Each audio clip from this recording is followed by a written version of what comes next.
తన భర్తను కిడ్నాప్ చేసి రోజంతా కూడా చిత్రహింసలు పెట్టారని నల్గొండ జిల్లా తిప్పిరి మండలం ఎల్లమ్మగూడెం బీఆర్ఎస్ సర్పంచ్ అభ్యర్థి మామిడి నాగలక్ష్మి ఆవేదన వ్యక్తం చేశారు. ఆమె భర్తను కాంగ్రెస్ నాయకులే కిడ్నాప్ చేశారని ఆరోపించారు. ఉదయం నుంచి కూడా ఆచూకీ లభించకపోవడంతో పోలీస్ స్టేషన్లో భార్య ఫిర్యాదు చేసింది. చివరికి భర్త యాదగిరి ఆచూకీ లభ్యమైంది. తనను చిత్రహింసలు పెట్టారంటూ బాధితుడు ఆవేదన వ్యక్తం చేశారు. తిప్పిరి పోలీస్ స్టేషన్లో బలవంతంగా స్టేట్మెంట్ రాయించుకున్నారని యాదగిరి ఆరోపించారు. దీంతో మాజీ ఎమ్మెల్యే కంచర్ల భూపాల్, మాజీ municipal chairman Saidi Reddy police station కు వెళ్లారు. తన భర్తను కిడ్నాప్ చేసి తమను ఇబ్బందులకు గురి చేస్తున్న కాంగ్రెస్ నాయకులపై చర్యలు తీసుకోవాలని బీఆర్ఎస్ సర్పంచ్ అభ్యర్థి మామిడి నాగలక్ష్మి డిమాండ్ చేశారు. ప్రస్తుతం అయితే నల్గొండ జిల్లా తిప్పిరి మండలంలో బీఆర్ఎస్ సర్పంచ్ అభ్యర్థి మామిడి నాగలక్ష్మి భర్త కిడ్నాప్ కలకలం రేపింది. ఎల్లమ్మగూడెం గ్రామంలో సర్పంచ్ ఎన్నికల సందర్భంగా బీఆర్ఎస్ మద్దతు ఉన్న అభ్యర్థి కిడ్నాప్ సంచలనం సృష్టిస్తోంది. తన భర్త ఉదయం కిడ్నాప్ అయినా కూడా ఇప్పటి వరకు కూడా ఆయన ఆచూకీ తెలియడం లేదని ఆందోళన వ్యక్తం చేస్తూ భార్య కన్నీటి పర్యంతమైంది.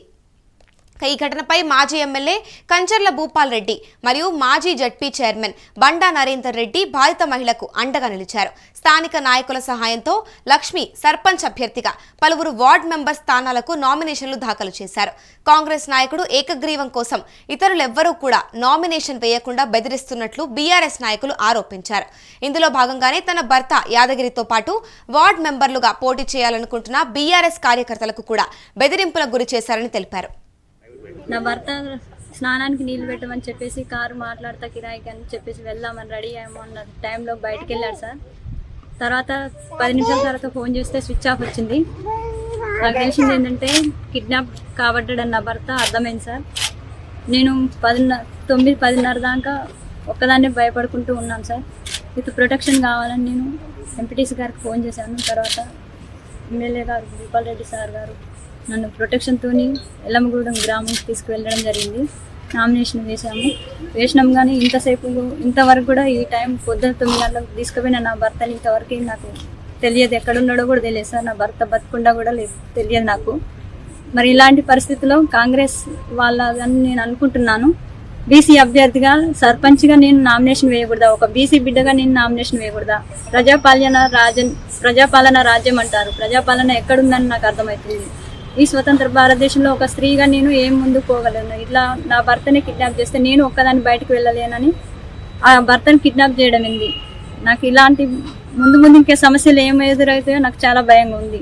ప్రచారం ఎలా చేసుకోవాలి నాకు అర్థం కావట్లేదు సార్. నాకు న్యాయం చేకూర్చుని నేను ఎస్పీ గారి దగ్గరికి వచ్చాను. నాకు సెక్యూరిటీ కల్పించాలి సార్. నాకు ప్రాణహాని భయం ఉంది. నాకు, నా భర్తకు, నా పిల్లలకి సెక్యూరిటీ కల్పించాలి. ఎస్పీ గారు ఏమన్నారు? సెక్యూరిటీ పంపిస్తాను, కల్పిస్తాను, రక్షణ కల్పిస్తా అన్నాడు సార్. మీ భర్త గురించి ఏమన్నారు? మా భర్త గురించి వచ్చాడన్నారు, మరి హ్యాండ్ ఓవర్ చేస్తామన్నారు సార్. ఇంకా నాకు తెలియదు. కేసు ఏమన్నా అయిందా? కేసు నమోదు చేశారా అమ్మా? కేసు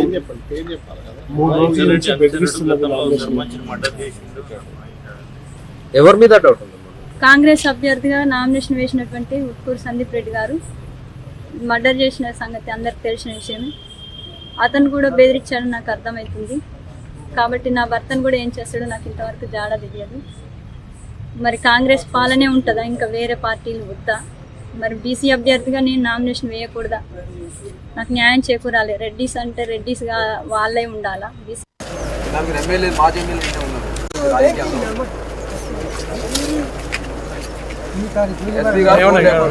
చెప్పండి. కేటీఆర్ అందరూ వస్తారు ఇంటికి. మంచి పద్ధతి కాదని చెప్పండి.